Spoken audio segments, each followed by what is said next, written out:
So, Deadpool. Honestly, I didn't like this movie. Like, don't get me wrong, like, it has one, really good scene, but, the rest of this movie is just, really bland. As you'll probably know, Deadpool is, Merc with a Mouth, snarky, and, breaks fourth walls. If you probably know who Deadpool is, whatever. Then he certainly seems like a decent character for a film adaptation, maybe even a breath of fresh air in the, rest of the superhero movie genre. I'm a big fan of it, but, things can feel a bit samey. There's been less homogeny in, Phase 3 of the Marvel Cinematic Universe than, Phase 2, but, it's a genre that could use with more variation than it currently has. More wild experiments, more weird departures, more unique twists. Even in some of the really good ones, you can pretty much guess what the basic structure is going to be. And I kind of went into Deadpool hoping for, maybe a breath of fresh air, since, I'm a big fan of superhero movies, and, I've been trying to broaden my horizons beyond the Marvel ones. They're certainly the most successful, and honestly, the superhero movie franchise I like the most, but I also quite liked the X-Men series, although I am rather behind. I think the last one I saw was Days of Future Past, and while the X-Men movies are certainly flawed, I do think there's still quite a bit of merit to it, but who knows, that'll probably warrant a discussion of its own. So Deadpool, basically a kind of spin-off of the X-Men cinematic universe, if you will. And it's not like Deadpool doesn't, vary in any way. It's much more an R-rated comedy than just a hard action. There is certainly plenty of action, but, it's more of a comedy.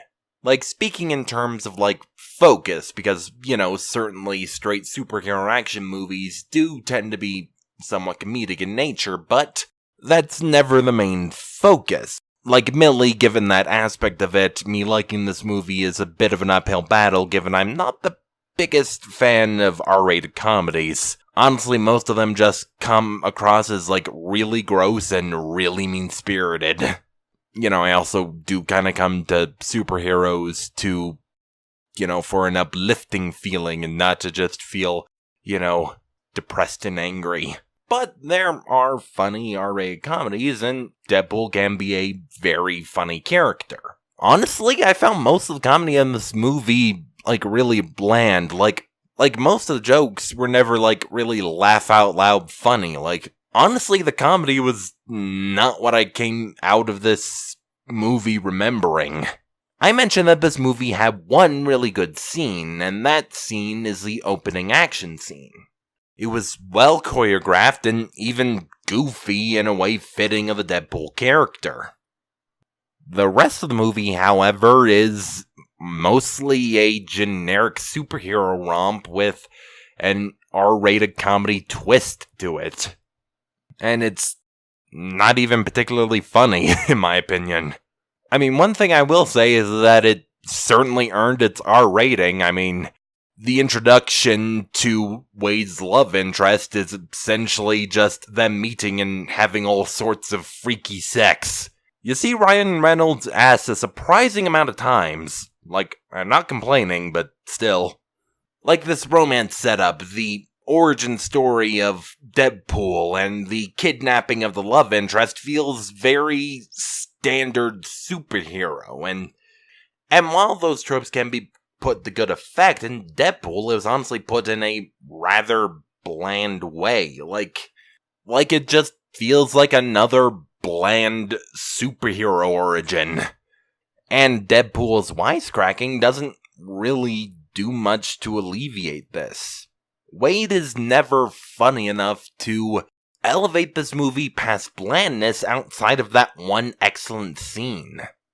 I found it difficult to even, care about the stakes because I was so kind of just bored with the movie.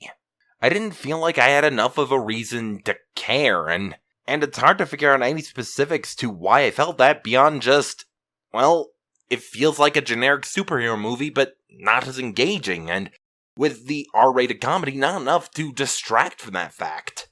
Early in the movie, it sets up a bit of a character moment with Wade, with him being essentially the guy who fights for the underdogs, pointing a gun to the head of stalkers and, well, helping out kids who need it and whatnot. Although that bit wouldn't actually really be explored in the movie to a great extent. Really, it wasn't Deadpool 2 until this asshole with a heart of gold thing really, was truly explored. Here it just kind of feels like it was slapped on to go hey look, Wade's totally a good person. I mean, sure, he murders a bunch of people and he's a complete asshole, but, he's deep down a good person. Because, Wade's whole shtick is kind of being a comedic asshole, with this being amplified when he goes Deadpool.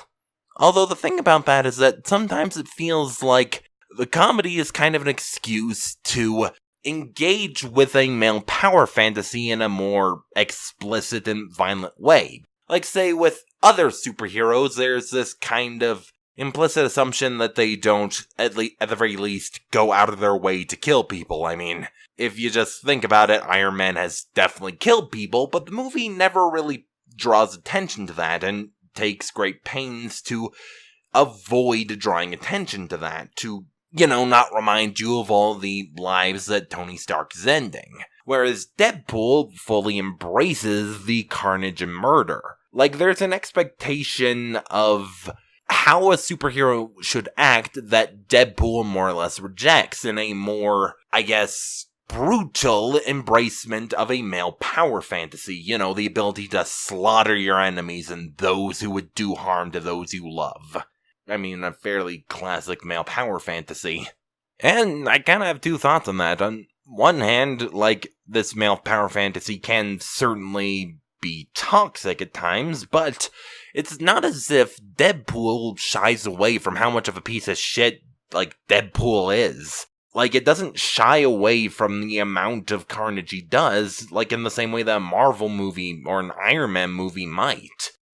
While the Iron Man movies present a need for a superhero to not be defined by bloodlust, Deadpool doesn't shy away from the death and carnage and is more honest about the power fantasy it is, while embracing the more destructive aspects in in an indirect way.